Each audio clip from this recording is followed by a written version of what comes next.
యాదాద్రి భువనగిరి జిల్లా యాదాద్రి లక్ష్మీనరసింహస్వామి పుట్టినరోజు సందర్భంగా బొమ్మెర భజన మండలిని ఆహ్వానించడం జరిగిందంటూ భజన మండలి సభ్యులు సోమేశ్వర్ తెలిపారు.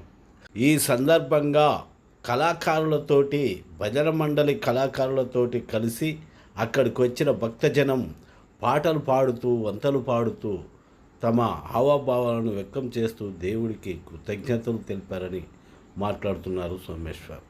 ఆ పాటలోని భావాలు చూస్తే ఒకప్పుడు పల్లెల్లో నాట్లు వేసేటప్పుడు కోతలు కోసేటప్పుడు తమ కష్టాన్ని వెలపోసుకునే పాటలను నేడు గాలికి కొట్టిమిట్టాడుతున్న దీపంలాగా ఉంది.